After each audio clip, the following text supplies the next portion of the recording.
बिहार चुनाव से पहले राज्य के सबसे बड़े सियासी घराने में अब अनबन की अटकलें काफी तेज है। बिहार में चुनाव से पहले लालू परिवार में मचा घमासान अब खुलकर सामने आ रहा है। नेता प्रतिपक्ष तेजस्वी यादव के बिहार अधिकार यात्रा के दौरान वायरल हुई एक तस्वीर के बाद यह मामला और बढ़ता ही जा रहा है। इसी बीच रोहिणी आचार्य ने फिर एक पोस्ट किया है जिसमें उन्होंने लालू यादव को किडनी न देने से जुड़ी अफवाहों पर बड़ा बयान दिया है। रोहिणी ने साफ शब्दों में कहा है कि अगर कोई भी यह साबित कर दे कि उन्होंने अपने लिए या किसी और के लिए कोई राजनीतिक या व्यक्तिगत लाभ मांगा है या पिता को उनके द्वारा किडनी देने की बात झूठी है तो वह खुद को राजनीति और सार्वजनिक जीवन से पूरी तरह अलग कर लेंगे।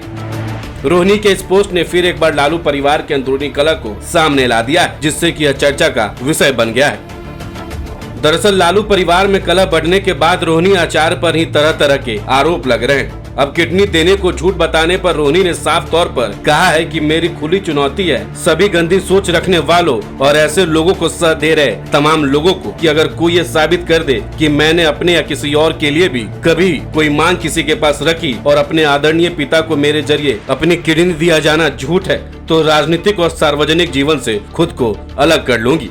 इससे पहले रोहिणी आचार्य ने रविवार को एक पोस्ट के माध्यम से अपनी राजनीतिक महत्वाकांक्षा को साफ कर दिया था। रोहिणी ने पोस्ट में लिखा था कि मेरे संदर्भ में ट्रोलर्स, उद्दंडों, पेड मीडिया और पार्टी हड़पने की कुत्सित मंशा रखने वालों के द्वारा फैलाए जा रहे तमाम अफवाह निराधार और मेरी छवि को नुकसान पहुंचाने के मकसद से किए जा रहे दुष्प्रचार का हिस्सा है। आगे उन्होंने लिखा कि मेरी कोई राजनीतिक महत्वाकांक्षा न कभी रही थी, न है और न आगे रहेगी। न मुझे खुद विधानसभा का प्रत्याशी बनना है, न किसी को विधानसभा का प्रत्याशी बनवाना है, न राज्यसभा की सदस्यता की मेरी कोई आकांक्षा है, न ही परिवार के किसी भी सदस्य से मेरी किसी भी प्रकार की प्रतिद्वंदिता है और न ही पार्टी या भविष्य में बनने वाली किसी भी सरकार में किसी पद की कोई लालसा है। मेरे लिए मेरा आत्मसम्मान, मेरे माता पिता के प्रति सम्मान और समर्पण, मेरे परिवार की प्रतिष्ठा ही सर्वोपरि है।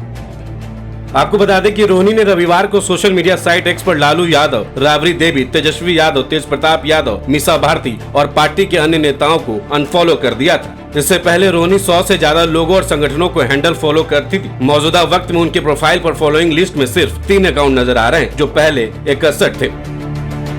राजनीति से दूर रहने के बावजूद जब पिता की तबीयत बिगड़ी तो उन्होंने बिना किसी हिचकिचाहट के अपनी एक किडनी दान कर दी। 2022 में सिंगापुर में हुआ यह ऑपरेशन देश भर की सुर्खियां बना। लालू यादव की जान बचाने वाली बेटी को पूरा देश सलाम कर रहा था, लेकिन अब 2 साल बाद उसी पर सवाल उठाए जा रहे हैं।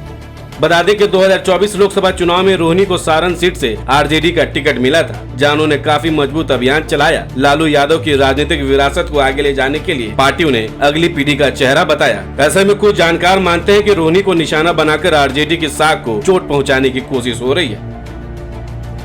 चुनावी साल में जिस तरह लालू परिवार का घमासान सामने आ रहा है, उसने राजनीतिक गलियारों में चर्चाएं छेड़ दी है। माना जा रहा है कि इस विवाद के लालू परिवार के अंदरूनी कलह के पीछे तेजस्वी यादव के राजनीतिक सलाहकार संजय यादव है। इस विवाद की शुरुआत भी तब हुई जब बिहार अधिकार यात्रा के दौरान संजय यादव गाड़ी के फ्रंट सीट पर बैठे दिखे और एक इन्फ्लुएंसर ने इस फोटो को पोस्ट करते हुए लिखा कि यह सीट पर सिर्फ शीर्ष नेतृत्व के लिए। अगर कोई खुद को लालू जी और तेजस्वी यादव से भी ऊपर समझता है तो यह अलग बात है। इस पोस्ट को रोहिणी आचार्य ने भी शेयर किया, जिसके बाद इन चर्चाओं को और हवा मिल गई।